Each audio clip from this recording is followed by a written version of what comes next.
What's going on, ladies and gentlemen? Mitch here, and today we're talking about this amazing Craig Brown knife. And you know, this is the full size. I've got actually a mini FSD on the way, and I'm telling you, this has to be one of the coolest knives I have ever had. You know what? We're gonna go into a lot of detail, comparisons, and all this stuff as normal. It's a fireside conversation, or a campfire side if we have knives and we're apparently just chilling. Just thought of that, no big deal. And I just wanted to kind of show you the knife from a non-knife reviewer's perspective. I guess you could say, you know, I'm a hobby guy. This is just something fun on the side, and you know, I just want to give you my take. So let's kind of go over it. First things first, let's talk about the size. So, what do we got here? It's not small. About 8.5, 9, end to end. We are at 8 3/4. The blade length, was it not 3/6? Oh, 3.5. 3.5 sharpened. Probably a little over 3 3/4 unsharpened. So how would that compare? Well, let's do a little zoom on out here. Normal culprits, bug out. There we go. A lot bigger than the bug out. PM2, obviously a lot bigger than the PM2. And what else should we throw in there just for size comparison, guys? What do you want to do? You want to do one of these bad boys, Chavez? They're super popular right now. So yeah, let's do that. Let's compare that. So Chavez, Rendencion 229, J-Cape 3.5, which is honestly more of that style of a knife. Shirgorov Quantum, so a lot longer on that side of things. We're not gonna, you know what? It's probably, let's go into this. Let's go. Here we go. Let's make room for this little devil. There we go. CKF Evo. So there you go. Size wise, price wise, we've got a couple comparisons in there. Honestly, if you're looking at this, I would hope that you guys know what you're looking at, and hope you know what you're getting yourselves into. This is not an inexpensive knife. It is not readily available in any kind of heavy availability. It's a solid knife. And you know what, maybe, do I have a Chris Reeves that I could kind of showcase with it? Sorry, I'm like across the room right now. Let's do that. I may have to cut this down, that's okay. 80-20, we'll do that as well. Very similar, size-wise. And then your Sebenza, which is bread and butter for a lot of people in this category. I would probably do these three as your main comparables, and then the bug out is just kind of a, you know, side. Everyone's got a bug out, it seems, these days. And I'll be honest, even with all these knives, if you ask me what knife I carry the most, it's sadly the bug out. And that is not in any way a problem. It is because I don't care about it, and it's just, you don't even notice it. It's actually pretty funny. Okay, so Brown Knives FSD. How sick is this thing, first of all? Like, are you kidding me? Made in the US. This guy is originally made by I believe he was, what are those engineers? An Astro? It's like a space shuttle, Astra, whatever engineer.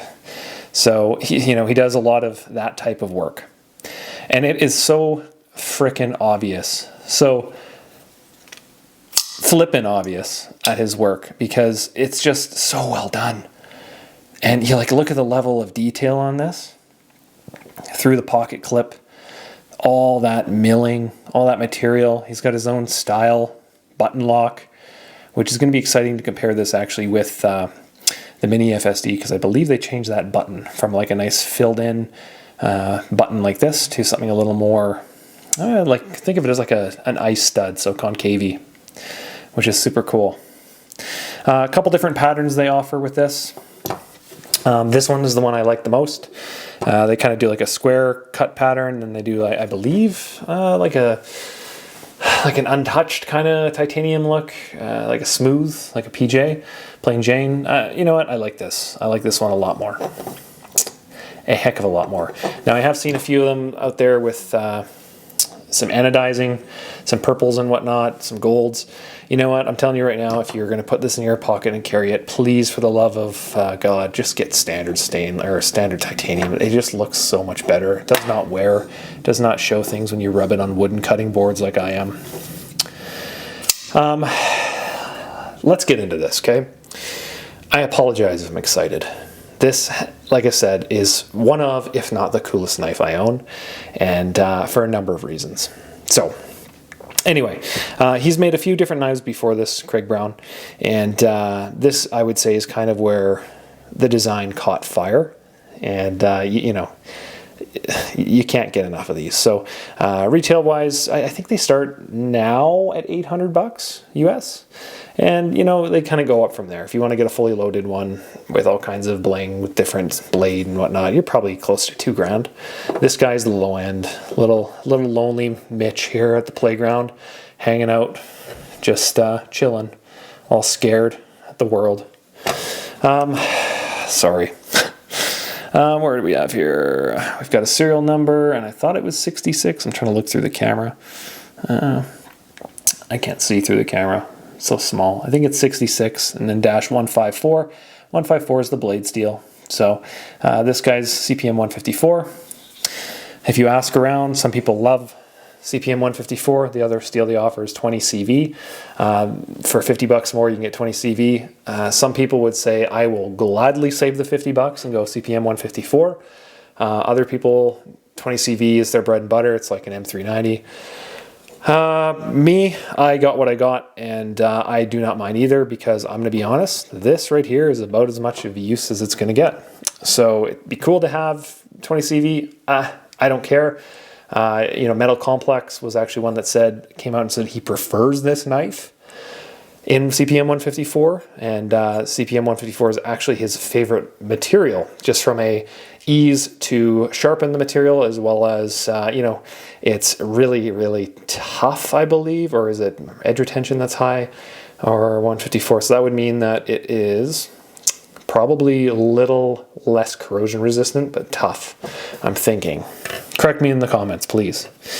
I have taken this guy apart. I have put it back together. It is not difficult. You literally, one screw there, one on the tip, on the handle, and she comes right apart. It is not difficult. Just to tidy it up. Maybe what I'll do is I'll overlay, I believe I took a picture of it, so I'll throw that picture on top. If it's not, I forgot about it. And here we are weeks later. So in the design of it, you know, it's real cool. It's all milled out on the inside. And this is not something that is really easy to show on camera. You can kind of see inside a little bit. But it's milled titanium. It looks great. Okay. Ergonomically, you know, there's a channel I watched where he's like, what's his name? Knife Nerdery. Super cool guy. You know what? He seems like a guy you'd want to have a cold Diet Coke with. He's just funny. But, you know, he's a firm believer that, you know, if a knife fits your hand well, it shouldn't have jimping. Well, I'm telling you this, fits my hand beautifully. It has jimping. Yeah, it's not needed. They could get rid of it, but let's be honest, it could easily blend in, or it could, because of the texturing, it just fits in nicely, especially with the top here and how it's all milled on the top of the handle. It's cool. Recommendations for design, I would say, as you've done on the back here, see how all those little Kulu lines, they line up correctly with the back of the knife. So if you're looking at it flat, it's almost indistinguishable. I'd like to see that with the jimping. I'd like to see that line up, or at least be the same distance apart. And correct me if I'm wrong, I don't think it is. It looks a little wider on the jimping, but that would be cool if it extended and lined up with the handle. That'd be a nice little thing for design. Not a big deal. It is a button lock, which is basically a locking mechanism inside. Let's see if I can show this here. So when you push this button, it's got a frame lock inside that just slides over and then releases the blade. That's it. Okay, the detent, super, super light. Okay, like look. Bloop, blade's gone. Bloop, gone. From the side. It's just so cool, so smooth. On the fidget factor, which is like literally, if you buy this, it's going to be the kind of thing you're going to sit at your desk, sit at work, sit at whatever, watch hockey games. I'm Canadian, so hockey games, or if you're American, watching the foosball, you're going to fidget with this thing so much that you're going to need to go get Band-Aids. Fun fact, I had to. It's got this super, super cool flick right here, a little flipper. It's built in, not in a way that is very normal. So if you look at, say, the Shiro, you can see the flippers kind of, it's on the corner, it's kind of chilling there, right? And then from there you have knives that kind of pull the flipper back, right? So that it's kind of little out of the way, let's see, nice big one on this XM24, huge one actually. But you can see the flippers tend to be right kind of either off of this or kind of just back from it. And that's from an ergonomics. The longer the knife, the more you want that to come back.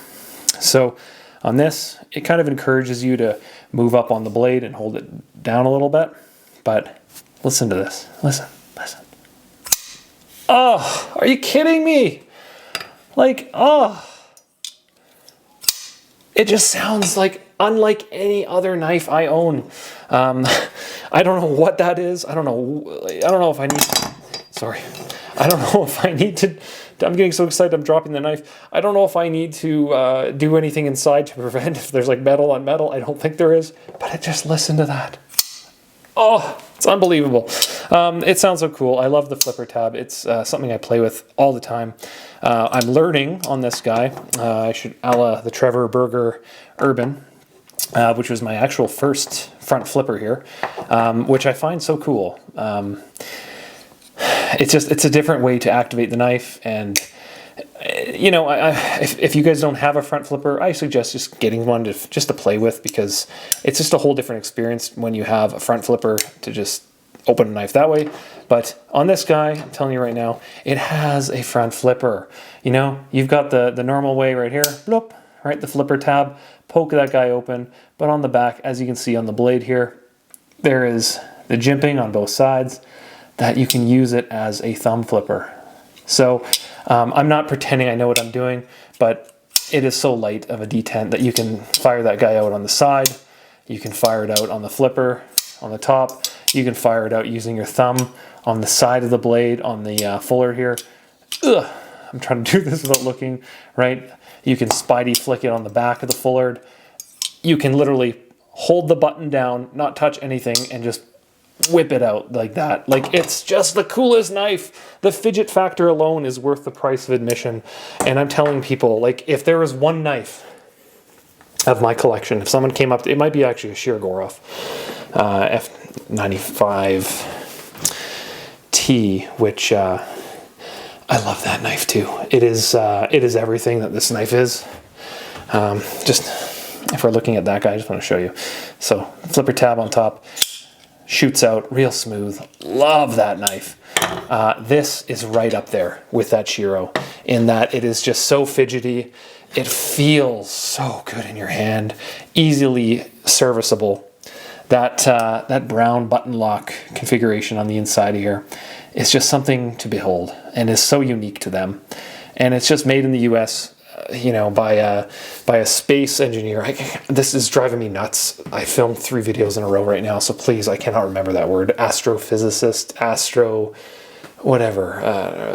plane engineer, whatever. Sorry, I can't remember the name. This is cool. So the other thing, look at the grind lines on this flippin' blade, pun intended. Look at that. I don't know if I can get the light on this to show it any better. You can see how this thing is a hand ground. Like, there's no way you're doing this on a machine. This is hand ground.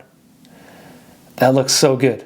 And I will also say this, it is so thin. It is like the most thin grind I have ever seen Like, I wish I had like a metal ruler I could show you. I could put, what I'm talking about here is, if I put a piece of something straight and I laid it across the blade, there would be a gap underneath my finger in that it would just be like, bloop, you'd see space under my finger. That's the hollow grind.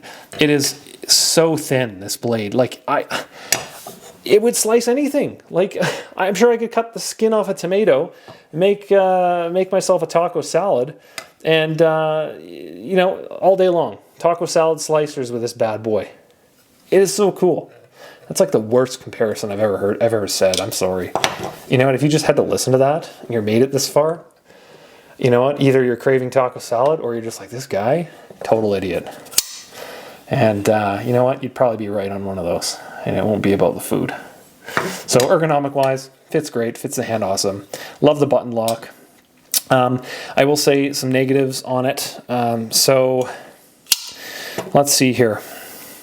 Hot spots, I'm closing my eyes. I feel nothing. That pocket clip is like that is the gold standard of what a pocket clip should be. Flat. You can see underneath it's actually got a nice little spot to engage as well right here. The overhang, you're not getting more than that much sticking out of your pocket, which is awesome. That's just so cool. Negatives, sorry, ADD. I had seen that some people didn't like when this guy opens. If you're slowly dragging this, your finger can get caught in here, which is kind of difficult to show, but there's a kind of an, not unfinished, but there's a little bump on top of this flipper tab. That's a little, I don't even know how you'd say that's sharp, man. Honestly, metal complex, come on, dude. That's not bad. Come on, it's not bad at all. So they say it pinches right here in the mechanism, and I'm telling you right now, like, if you pinch your finger in there and you're flipping this thing, like, whoop, I don't know how you do that.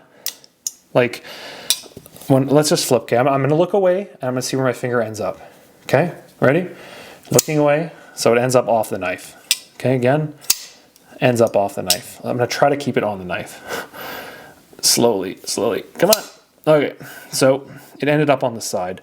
I don't know how your finger ends up inside a mechanism next to a blade. It's just, unless, I don't know, unless, there's just no way.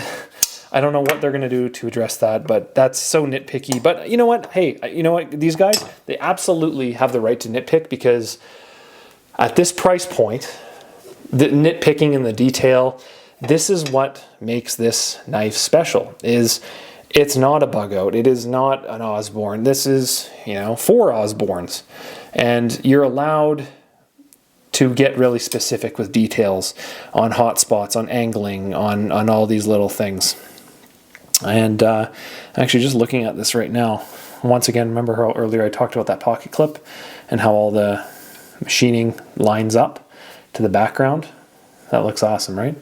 You know, another spot I'd like to see that is actually right here as well. It'd be cool if that lined up, the jimping. They're different. Wonder why they do that. Same with here, right? So if you do the jimping the same width as the scales, and then do, once again, down here, you can see on this end here, there's little 4 dots. It's a little different width, and then spaced out here, it was also a different width. I don't know why they do that, but if you're going to do it all. Don't cut corners at this price point. Love the blade. I'm telling you right now, if this is perceived as negative, it is not negative. I love this thing. It is one of, if not the coolest knife in my collection, just because of, like, listen. Oh, it's so smooth and so drop shutty, and just like, oh, are you kidding me? Pull the button. This is like bananas.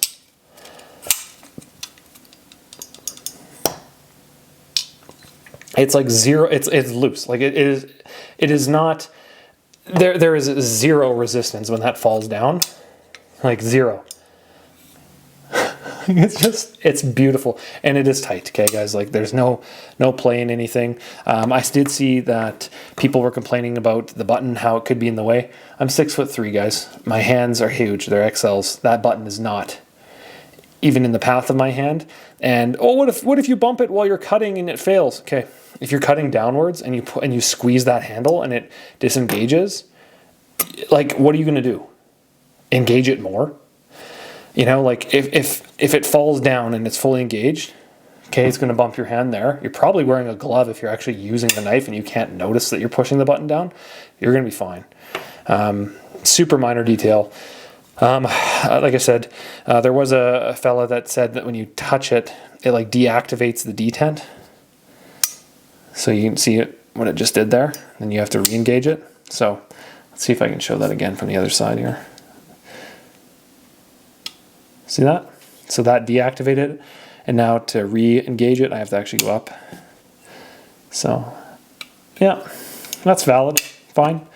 But realistically, so you smack it, it deactivates the lock, and then you drop it from there. And I guess a lot of people are just so used to just doing one push, but I guess there is a little bit of a fail-safe there. Ever so light. Still good though. So to get it fully locked. I've heard as well they are working on a left-handed version of this, which will be super popular. I don't know when that is, but I suspect in the next little while, in the next year or so, you'll probably be seeing these, because I think I'd seen some CAD plans on it. Those are going to be like ultra hot, rare McDonald's hash browns, which makes no sense. Once again, don't mind my ADD. Otherwise, so yeah, we've talked about the blade, CPM 154 20CV. We've talked about the ergonomics is awesome, how it's all machined in-house. Every single part, I believe, is what I've been heard, or what I've been told, is every little bit of that is made by Craig Brown. Awesome grind on the blade, which looks terrific. Nice little fullard, which also actually works as the thumb, as well as the Spidey flick, as well as the thumb flick, as well as the flipper. So it's just like an absolute toy to play with. Great ergos, you know, big knife. I'm excited to see what the FSD Mini looks like, which I don't know how mini that knife is, because I think it's still 3.5 inch blade. So like maybe a 1/4 inch shorter, but maybe about a centimeter or so, or 1/2 inch overall. I'm excited to try that. I'm excited to see and compare the two. That is coming in the next week. That I'll put that up as soon as I have it. What else would I change? Nothing. I talked about the back spacer, how beautiful that is, and I guess, you know what, it doesn't have any spot for a lanyard. And you know what they say, if you're a lanyard guy, you can't afford this knife. And I'm just kidding. A lot of people like lanyards. But on a knife this long, like, let's be honest, I guess the reason why you'd want a lanyard is, like, on a short guy, is so that you could extend the knife's length, right? So you have a little bead on the lanyard, and then if you hold it, you can kind of get a squeeze out of it. You don't need that on this size knife. I don't know what else you'd want. Like some of these other knives I'm looking at beside me here, like the Shiro is a long knife, and it's got a spot for a lanyard on the back too. So it could just be personal preference for some people. You know, people love lanyards. I don't know why. I don't get it. I'm not a big lanyard guy. As you know, you can see none of my knives other than a couple Reeves have them. But, you know, it's just like, you know, people like to poke fun at the lanyard guys. I don't know why. It's just funny.